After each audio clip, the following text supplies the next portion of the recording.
Сайн байцгаана уу урнаа. Ярилцъя болонда харизм хэмээх номыг ярилцахаар сонгон авлаа. За номын маань товч агуулгын тухайд гэвэл харизмтай хэрхэн байх вэ? Харизмд одоо хэрхэн суралцах вэ? Ямар одоо дасгал ажлууд ер нь байдیں۔ Гэсэн зүйлүүдийг энэ номноос мэдээж авах боломжтой. Дасгал ажлууд нь их сонирхолтой санагдсан. Одоо өдөр болгон хүн харизмтай байх боломжтой юм байна л да.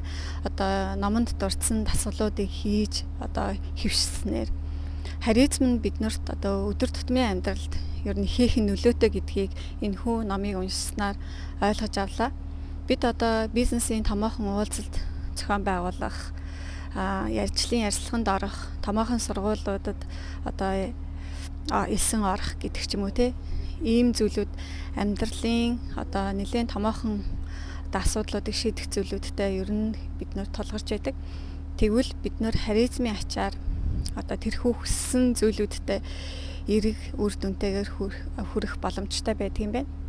Бид бизнесийн уулзалт мэдээж томоохон компани уулзалт зохион байгуулахад тэр хүү ажлыг компаниас төлөөлж явах хүмүүсийн нэг нь байлаа гэж бодоход харизмын ачаар одоо том компани хөрөнгө оруулалтыг компанид авчрах ч юм уу гэх юм уу ийм боломжтой бас байдаг юм байна.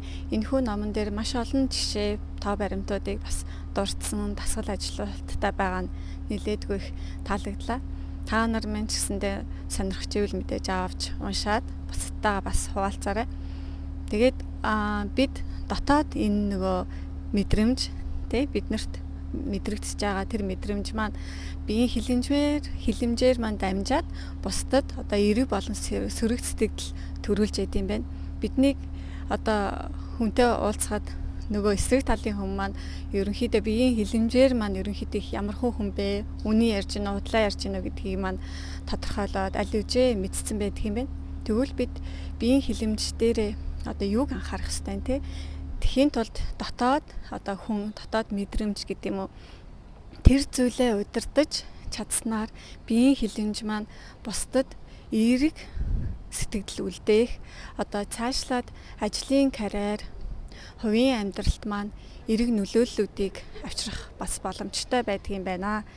Тиймээс одоо номон дээр дурдсан дасгалуудыг хийгээд байвал бидэнд одоо харизмтай байх бас боломж юм байна. Хүн болгонд ер нь харизм гэдэг зүйл бидний дотоод сэтгэлийн гүнд оршиж байдаг юм байна л да. Тэрийг тэрхүү дасгал ажлуудыг хийснээр бид одоо сэргээн гаргаж ирэх бас боломжтой байдаг юм байна. Тэгээд энэ хүү номыг уншихад их эерэг ингээд таатай бас байла. Зүгээр л хүмүүст ингээд сайхан харагдах биш. Яг чин сэтгэлээсээ дотоод тэр мэдрэмжээ айгуу гоё эргээр удирдаад тэрийг ийм гоё эерэг мэдрэмжүүд төрж байгаа юм чи яагаад тэрийг биеийн хилэмжээрээ бид илэрхийлж болохгүй гэж цаашлаад бид өдөр тутамд болж байгаа энэ өөрийн чухал процесс, энэ амьдралууд, чухал шийдвэрүүд, карьертаа, тий сургуультаа ч гэдэм үү, шинэ ажилд орохдоо ч гэдэм үү, энийг харин эргээр яагаад ашиглаж болохгүй юм гэж гисэн иймэрхүү бодол бас төрлөө. Тийм болохоор та нар минь өөрснөө аваад уншвал илүү бас ойлгомжтой. Тэгээд салбарын янз янзын хүмүүс байгаа болохоор тэгээд ашиглах юм бол илүү үр дүнтэй байх юм болов уу гэж бодогдлоо. Тэгээд дараагийн дугаараар илүү өөр шинэлэг номороо та бүхэнтэйгээ уулзъя гэж бодож байна.